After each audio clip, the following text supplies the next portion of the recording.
Good morning, welcome to our intellectual quality और learning platform. तो हम अपने डेली करंट अफेयर सीरीज की ओर आगे बढ़ते हैं। उससे पहले कुछ मोटिवेशनल कोट्स के बारे में जानेंगे। हार मानने से न ताकत मिलेगी न मंजिल मिलेगी। पढ़ाई कर ले दोस्त, एक दिन ये दुनिया तेरे कदमों में झुकेगी।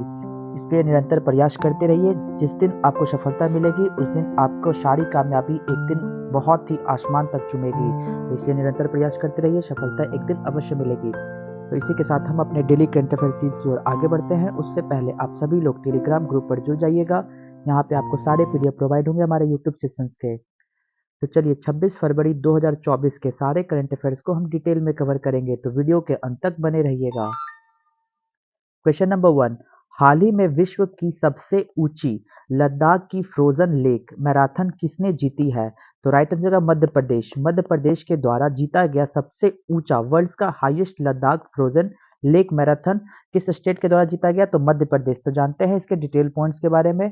मध्य प्रदेश के भोपाल के भगवान सिंह और महेश खुराना ने लेह लद्दाख में आयोजित पेंगोंग फ्रोजन लेक मैराथन 2024 पूरी कर ली है, जो इस मैराथन का विश्व की सबसे ऊंची फ्रोजन लेक मैराथन के रूप में माना जाता है। तो आपको ये पॉइंट्स याद रखना होगा कि मध्य प्रदेश के भोपाल के रहने वाले भगवान सिंह और महेश खुराना के द्वारा दुनिया की सबसे ऊंची हाईएस्ट फ्रोजन लेक मैराथन को इस 2024 लेक मैराथन का रेस को कंप्लीट किया गया। इसी के साथ यह आयोजन 20 फरवरी 2024 को भारी बर्फबारी के बीच 18,680 फीट की ऊंचाई पर हुआ, जहां तापमान 15 डिग्री सेल्सियस तक गिर गया था, जो एक बड़ी चुनौती थी। भगवान सिंह माउंट एवरेस्ट पर चढ़ने वाले मध्य प्रदेश के पहले पर्वतारोही है। तो आपको ये भी पॉइंट्स याद रख के चलना होगा कि भगवान सिंह माउंट एवरेस्ट पर चढ़ने वाले मध्य प्रदेश से पहले पर्वतारोही है, यानी कि माउंट एवरेस्ट क्लाइम करने वाला ये पहले व्यक्ति है। तो आपको ये भी पॉइंट्स को याद रख के चलना होगा। तो इसी के साथ चलते हैं क्वेश्चन नंबर 2 की ओर। हाल ही में किसने भारतीय पर्यटकों के लिए 5 वर्षीय मल्टीपल एंट्री वीजा लॉन्च किया है? तो राइट आंसर होगा यूनाइटेड अरब अमीरात। यूनाइटेड अरब अमीरात के द्वारा लॉन्च किया गया 5 सालों का मल्टीपल एंट्री वीजा किसके लिए? तो फॉर इंडियन टूरिस्ट के लिए। वैसे व्यक्ति जो वहां पे जाकर टूरिस्ट के पर्पज से वहां पे घूमते हैं, भारतीयों के लिए ये छूट दिया गया है कि 5 वर्षीय मल्टीपल एंट्री वीजा को यूज किया जाएगा, और ये दिया गया है यूनाइटेड अरब अमीरात के द्वारा। तो जानते हैं इसके डिटेल पॉइंट्स के बारे में। दुबई संयुक्त अरब अमीरात ने भारतीय पर्यटकों के लिए 5 साल की बहु प्रवेश वीजा प्रणाली लागू की है। इसका उद्देश्य आर्थिक सहयोग को बढ़ावा देना और पर्यटन एवं व्यापारिक संबंधों को प्रोत्साहित करना है। इसी के साथ Dubai department of economy and tourism DET के मुताबिक यह वीजा 2 से 5 कार्य दिवस में जारी किया जाएगा और 90 दिनों तक दुबई में रहने की अनुमति होगी। इस वीजा को 90 दिनों की अवधि के लिए बढ़ाया भी जा सकता है।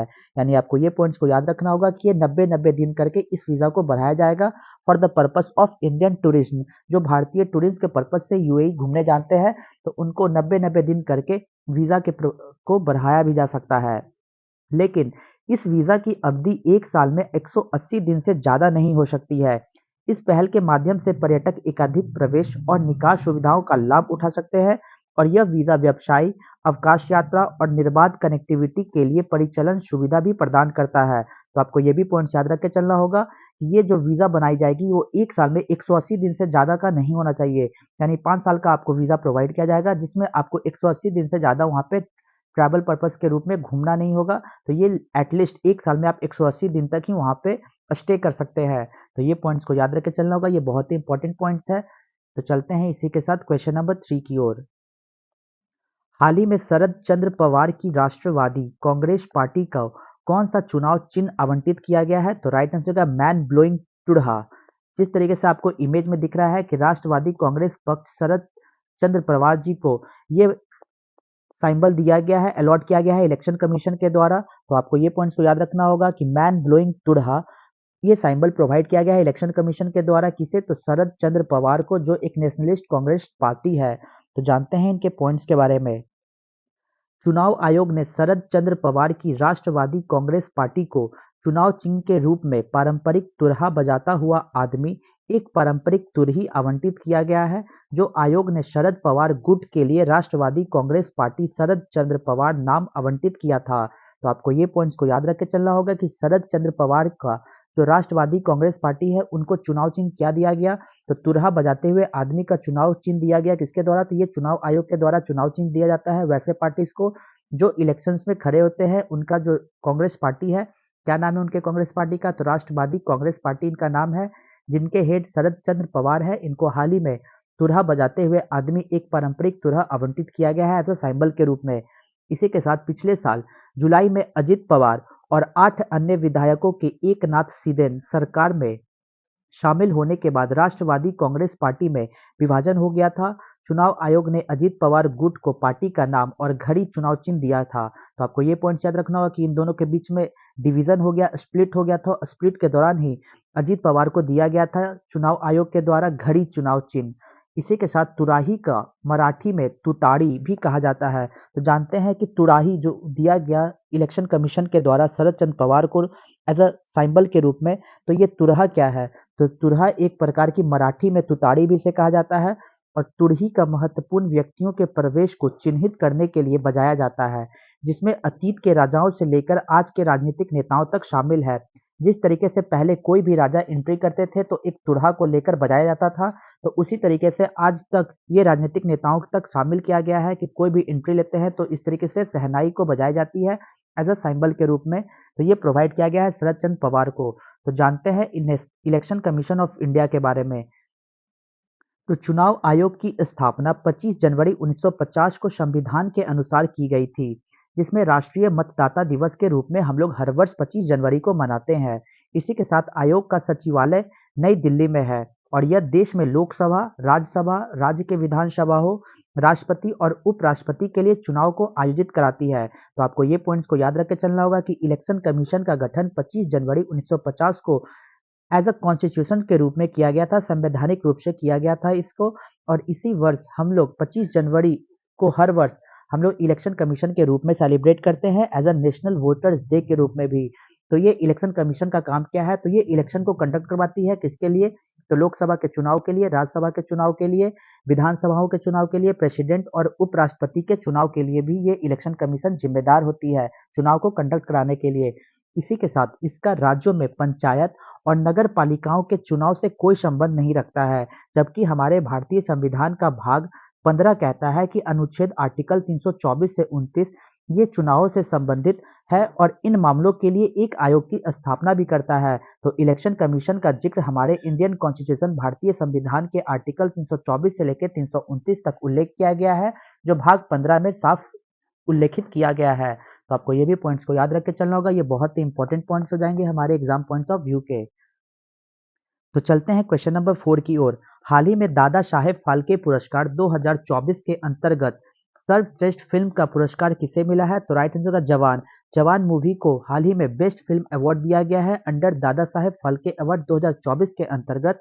बेस्ट फिल्म का अवार्ड जवान मूवी को दिया गया है, जिसके लीड एक्ट्रेस शाहरुख खान है। तो जानते हैं इसके डिटेल पॉइंट्स के बारे में। Dada Saheb Phalke international film festival awards 2024 Mumbai में हुआ, जहां भारतीय सिनेमा की प्रगति में महत्वपूर्ण योगदान के लिए 40 लोगों की सराहना की गई। इसी में 2023 में कई फिल्में और टीवी अभिनेताओं को सिनेमा में उनके योगदान के लिए सम्मानित किया गया। तो जानते हैं इसके पॉइंट्स के बारे में कि कौन विनर रही। तो बेस्ट फिल्म के कैटेगरी में जवान मूवी को दिया गया, जिसमें बेस्ट एक्टर शाहरुख खान, और इनकी फिल्म जवान मूवी के लिए इनको दादा साहेब फाल्के अवार्ड्स के रूप में बेस्ट फिल्म का अवार्ड दिया गया जवान मूवी को। तो चलते हैं नेक्स्ट क्वेश्चन नंबर 5 की ओर। भारत सरकार ने हाल ही में भगवान बुद्ध और उनके 2 शिष्यों के पवित्र अवशेष कहाँ भेजे हैं, तो राइट आंसर का थाईलैंड। थाईलैंड में भेजा गया हमारे भारत सरकार के द्वारा भगवान बुद्ध और उनके 2 शिष्य के पवित्र अवशेष को। तो जानते हैं इसके डिटेल पॉइंट्स के बारे में। भगवान बुद्ध और उनके 2 शिष्यों अहर्त सारिपुत्र और अहर्त मौद्गल्यायन के 4 पवित्र पिपरहवा अवशेषों को बिहार के राज्यपाल श्री राजेंद्र विश्वनाथ अर्लेकर और केंद्रीय सामाजिक न्याय मंत्री के नेतृत्व में 22 सदस्यीय प्रतिनिधि मंडल के साथ 26 दिवसीय प्रदर्शनी के लिए बैंकॉक थाईलैंड में भेजा गया।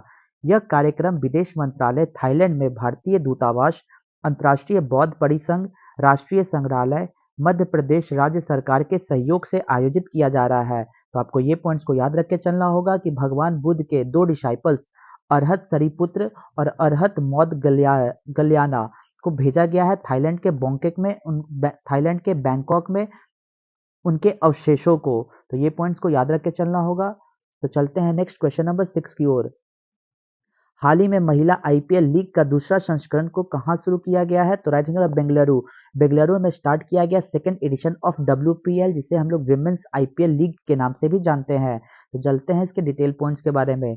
महिला आईपीएल लीग श्रृंखला का दूसरा संस्करण 23 फरवरी 2024 से शुरू हो गया, जो पहला मैच मुंबई इंडियंस और दिल्ली कैपिटल्स के बीच बेंगलुरु के एम चिन्नास्वामी स्टेडियम में खेला गया था। तो आपको ये पॉइंट्स को याद रखना होगा कि महिला आईपीएल लीग श्रृंखला का सेकेंड एडिशन 23 फरवरी 2024 से ही स्टार्ट हो चुकी है, जिसमें पहला मैच मुंबई इंडियंस और दिल्ली कैपिटल्स के बीच में कहां पे खेला गया था? तो बेंगलुरु के एम चिन्नास्वामी स्टेडियम में खेला गया। एग्जाम में डायरेक्ट क्वेश्चन ये भी आ सकते हैं कि पहला मैच किसके किसके बीच हुआ? तो मुंबई और दिल्ली कैपिटल्स के बीच कहां पे हुआ? तो बेंगलुरु के एम चिन्नास्वामी स्टेडियम में। इसका सेकंड एडिशन कहां स्टार्ट की गई? तो बेंगलुरु में इसका स्टार्ट हुआ। कब शुभारंभ हुआ? तो 23 फरवरी 2024 से ये शुभारंभ हो चुका। पूरा सीजन 2 स्थानों पर होने वाले हैं, जो बेंगलुरु का एम चिन्नास्वामी स्टेडियम है और नई दिल्ली का अरुण जेटली क्रिकेट स्टेडियम है। तो आपको ये याद रखना होगा कि पूरे जितने भी सीजन होंगे इस डब्ल्यूपीएल का सेकंड एडिशन, तो दो ही स्टेडियम में इस मैच को कराया जाएगा। एक बेंगलुरु का एम चिन्नास्वामी स्टेडियम और दूसरा नई दिल्ली के अरुण जेटली क्रिकेट स्टेडियम में ही इसकी मैच होगी। एलिमिनेटर मैच होगी वो 15 मार्च और फाइनल मैच जो 17 मार्च को दिल्ली के अरुण जेटली स्टेडियम में होगा। और इस प्रतियोगिता में 5 टीमों के बीच कुल 22 मैच खेले जाएंगे। इसी के साथ प्रमुख टीमें कौन कौन सी है? तो Mumbai Indians, Delhi Capitals, Gujarat joints, royal Challengers Bangalore और यूपी वॉरियर्स, ये 5 टीम बनाई गई है डब्ल्यूपीएल के लिए। Women's premier league of India second edition चल रहा है, जिसमें प्रमुख टीम कौन कौन है? तो Mumbai Indians first, Delhi capital second, Gujarat joints third, royal Challengers Bangalore fourth और पांचवा है यूपी वॉरियर्स। तो ये टीमों के बीच में मैच करवाई जा रही है, जो बेंगलुरु में इसका शुभारंभ हो चुका है। पहला मैच कहां पे खेला गया? तो बेंगलुरु में ही एम चिन्नास्वामी स्टेडियम में खेला गया। तो ये भी पॉइंट्स को याद रख के चलना होगा। तो नेक्स्ट इसी के साथ क्वेश्चन नंबर 7 की ओर। हाल ही में पाकिस्तान के प्रधानमंत्री पद के लिए किसे चुना गया है? तो राइट आंसर का शहबाज शरीफ। शहबाज शरीफ को हाल ही में इलेक्ट किया गया as a post of PM of Pakistan. Pakistan के पीएम के रूप में कौन नियुक्त हुए हैं? तो शहबाज शरीफ नियुक्त हुए हैं। तो जानते हैं इनके पॉइंट्स के बारे में। पाकिस्तान में दो प्रमुख राजनीतिक समूहों पाकिस्तान मुस्लिम लीग नवाज और पाकिस्तान पीपुल्स पार्टी ने सत्ता साझा करने का फैसला किया। इसका मतलब यह है कि शहबाज शरीफ फिर से प्रधानमंत्री बनेंगे और आसिफ अली जरदार राष्ट्रपति होंगे। यह 72 वर्षीय शरीफ पाकिस्तान के 3 बार पूर्व पीएम नवाज शरीफ के छोटे भाई है। तो आपको ये पॉइंट्स को याद रखना होगा कि पाकिस्तान के हाल ही में नए पीएम के रूप में किन्हें अपॉइंट किया गया है? तो शहबाज शरीफ को अपॉइंट किया गया है। चलते हैं डेली करंट अफेयर सीरीज का क्वेश्चन नंबर 8 की ओर। हाल ही में त्रिपक्षीय अभ्यास दोस्ती का 16वां संस्करण कहां शुरू हुआ है? तो राइट आंसर का मालदीव। मालदीव में स्टार्ट किया गया है 16th edition of trilateral exercise, जिसका नाम रखा गया है दोस्ती। तो ये पॉइंट्स को याद रखना होगा कि मालदीव में हाल ही में 16th edition of trilateral exercise को स्टार्ट की गई है, जिसका नाम रखा गया है दोस्ती। तो जानते हैं इसके पॉइंट्स के बारे में। भारत, मालदीव, श्रीलंका ये तीनों मिलकर जिसे त्रिपक्षीय अभ्यास कहते हैं, इसका नाम रखा गया है दोस्ती। दोस्ती का 16वां संस्करण 22 से 25 फरवरी 2024 तक मालदीव में शुरू हो चुका था और इसी वर्ष बांग्लादेश के पर्यवेक्षक के रूप में भाग लेने के साथ एक महत्वपूर्ण विकास को भी देखा गया। इसमें भाग लेने के लिए भारत के आईएसजी समर्थ और आईसीजी अभिनव और आईसीजीएस ड्रोनियर माले पहुंचे हैं। इस मौके पर चीनी अनुसंधान पोत जियांग यांग होंगे, जो 3 भी माले शहर के करीब खड़ा है। तो आपको ये भी पॉइंट्स को याद रख के चलना होगा। और भारत और मालदीव के बीच दोस्ती अभ्यास जो 1991 में शुरू हुआ था, उनका उद्देश्य आपसी परिचालन क्षमताओं को बढ़ाना और समुद्री आपात स्थितियों में सहयोग को बढ़ावा देना है। जिस तरीके से आपने हाल ही में न्यूज़ सुना था कि मालदीव को बॉयकॉट किया जा रहा है, तो इसके साइड में रखते हुए ये पॉइंट्स को याद रखना होगा कि 16th एडिशन इंडिया, मालदीव और श्रीलंका के बीच में एक ट्राइलेटरल एक्सरसाइज को शुरू की गई है, जिसका नाम है दोस्ती। तो ये शुरू की गई थी कब? तो 1991 में ही इनका शुरुआत हो गया था, जो इंडिया और मालदीव के बीच में ये एक्सरसाइज हुआ था। बीच में श्रीलंका इसमें ऐड हुए। तो आपको ये पॉइंट्स को याद रखना होगा अगर एग्जाम के पॉइंट ऑफ व्यू से आए। तो इंडियन, मालदीव, श्रीलंका के बीच में जो ट्राइलेटरल एक्सरसाइज हुआ, वो कौन सा एक्सरसाइज था? तो उस एक्सरसाइज का नाम था दोस्ती। कौन सा एडिशन चल रहा था? तो 16th एडिशन। तो चलते हैं रिवीजन बैच की ओर। 24 फरवरी 2024 के सारे करंट अफेयर्स को हम रिवीजन मोड में कवर करेंगे। क्वेश्चन नंबर 1, वैज्ञानिकों ने हाल ही में दुनिया के सबसे बड़े साँप यूनिकेटस एकाइमा की खोज अमेजन रेन फॉरेस्ट में की है। क्वेश्चन नंबर 2, हाल ही में यूनिवर्सल हेल्थ कवर लॉन्च करने वाला पहला उत्तर पूर्वी राज्य त्रिपुरा बना है। क्वेश्चन नंबर 3, हाल ही में स्वदेशी एंड्रॉयड मार्केटेबल्स इंडस ऐप स्टोर फोनपे के द्वारा लॉन्च किया गया। क्वेश्चन नंबर 4 की ओर, हाल ही में एशियाई वायु गुणवत्ता या एशिया ईक्यू मिशन के तहत DC-8 विमान नासा के द्वारा लॉन्च किया गया। क्वेश्चन नंबर 5, हाल ही में देश में इम्पेल AI कार्यक्रम माइक्रोसॉफ्ट के द्वारा लॉन्च किया गया। क्वेश्चन नंबर 6, हाल ही में डिजिटल स्वास्थ्य पर वैश्विक पहल GIDH, जिसे global initiative digital on health कहते हैं, इसका शुभारंभ वर्ल्ड हेल्थ ऑर्गेनाइजेशन के द्वारा किया गया। क्वेश्चन नंबर 7, हाल ही में शेंगेन क्षेत्र में वीजा मुक्त पहुंच प्रदान करने वाला अंतिम गैर यूरोपीय संघ देश कोसोवो बना है। क्वेश्चन नंबर 8, हाल ही में इल्हाम अलीयेव 5वीं बार किस देश के राष्ट्रपति चुने गए हैं? तो अजरबैजान के। तो चलते हैं आज के क्वेश्चंस ऑफ द डे में। तो आज का हमारा क्वेश्चन क्या है? Which rock edict of Ashoka mention the purpose of the rock edicts? Ashok के किस शिलालेख में शिलालेख के उद्देश्य का उल्लेख किया गया है? Option A, major rock edict 14, major rock edict 15, major rock edict 11 या मेजर रॉक एडिक्ट 13। तो आपको आंसर कमेंट बॉक्स में देना होगा। तो यहाँ तक वीडियो को देखने के लिए thank you so much guys. Video को ज़्यादा से ज़्यादा हो सके तो लाइक शेयर और सब्सक्राइब करें ताकि और भी कंटेंट आपके पास पहुँच जाए। जय हिंद, जय भारत दोस्तों।